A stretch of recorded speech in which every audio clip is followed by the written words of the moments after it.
ingénieurs. Ils disent que faites-nous le bateau là. Faites le bateau. Ils font le bateau. Avec le devis, avec tous les détails techniques que vous avez donnés. Ça, c'est de l'intelligence économique. Aujourd'hui, on est en train de se plaindre du fait que tous les parentaux qu'il y a au Cameroun, ou plutôt les œufs fécondés qu'on utilise pour faire les poulets que vous allez manger en décembre, tout ça, c'est importé. Ce n'est pas produit localement. Et on a des Camerounais ingénieurs compétents qui sont en Allemagne, qui sont aux États-Unis, qui sont partout. Qu'ils aillent nous voler cette technologie pour venir le faire au Cameroun. Ça va nous faire être plus riches par un peu de temps. Ça veut dire que vous pouvez décider de faire 1 heure de temps par semaine. Vous allez par exemple dans une ferme en France pour essayer de voir les techniques que les fermiers là utilisent par exemple pour faire leurs aliments.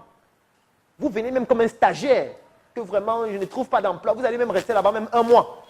Pour avoir leur stratégie par exemple, comment ils font pour produire le lait. Est-ce que c'est normal qu'on soit dans un pays où le lait soit importé? Est-ce que c'est sérieux? Alors qu'on a des ingénieurs, on a des Camerounais compétents, performants dans tout le monde entier. Juste que l'intelligence économique, ils ne pratiquent pas ça. Moi, je préfère dire que ce n'est pas ignorance, ce n'est pas parce qu'ils ne sont pas compétents. Mais c'est parce qu'il n'y a pas un travail qui leur permet de pouvoir le faire au quotidien et de permettre au Cameroun d'aller plus vite. On se retrouve dans des situations où les gens cherchent la formule du savon. Est-ce que c'est sérieux? En 2018, on cherche la formule du savon. Les gens sont en train d'aller vivre sur Mars. Elon Musk, avec son entreprise SpaceX, leur objectif, c'est de conquérir Mars avant 2050. Et nous, au Cameroun, en 2019, il y a des gens qui cherchent la formule du gel de douche. C'est une aberration. Alors qu'on a des Camerounais, plus de 5 millions de Camerounais qui sont à l'extérieur, qui travaillent dans des entreprises performantes, qui pourraient avoir ces stratégies et ces solutions simples qui pourraient nous permettre d'aller plus vite. Pourquoi? C'est parce qu'en fait, ils ne sont pas en train de jouer ce rôle-là. Donc moi, je les implore, pour ceux qui ont été en Occident, ou ceux qui y vont souvent, de faire ce travail d'intelligence économique-là. Ça va nous permettre d'aller plus vite et de gagner plus d'argent. C'est de ça qu'il s'agit.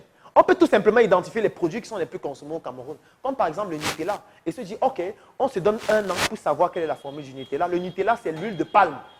L'huile de palme vient de ton champ. Pourquoi tu ne produis pas le Nutella? Ça te ferait gagner plus d'argent que de vendre l'huile de palme fraîche. Si on réussit à produire un chocolat qui a le même goût que le Nutella ou qui est similaire, on va gagner beaucoup d'argent.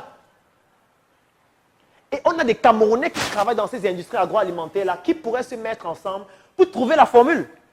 Parce qu'aujourd'hui, tout ce qu'il faut, c'est juste que tu aies la formule.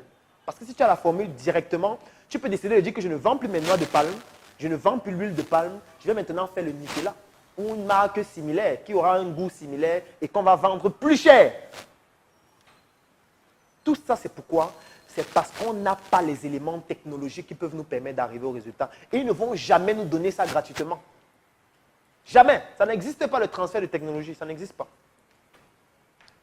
Donc voilà un travail fondamental que les Camerounais et plus globalement les Africains de la diaspora doivent pouvoir faire pour aider le pays à se développer de façon plus efficace et plus rapide. C'est de ça qu'il s'agit. Autre chose, c'est faire le pont et rentrer définitivement. Alors ça, c'est une erreur qu'il ne faut pas commettre.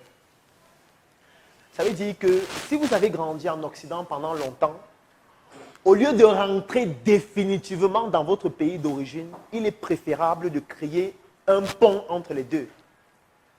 Ça veut dire, le relationnel que vous avez pu obtenir en Occident, il faudrait que vous puissiez créer un réseau qui permet à ce que le produit ou le service que vous produisez localement puisse être distribué dans votre réseau en Occident. Ce sera plus performant. Parce que c'est une opportunité que vous avez que ceux qui sont ici n'ont pas. Au lieu de vous dire, ok, je vais rentrer définitivement dans mon pays et faire comme si les 20 ans que j'avais fait en Allemagne n'ont jamais existé. Ce ne serait pas efficace.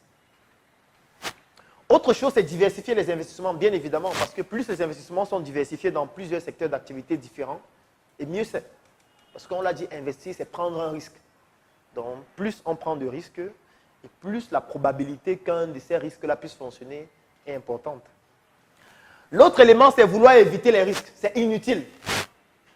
C'est inutile de vouloir éviter de prendre des risques ou d'éviter de commettre des erreurs. C'est plutôt utile de prendre des risques qui sont mesurés.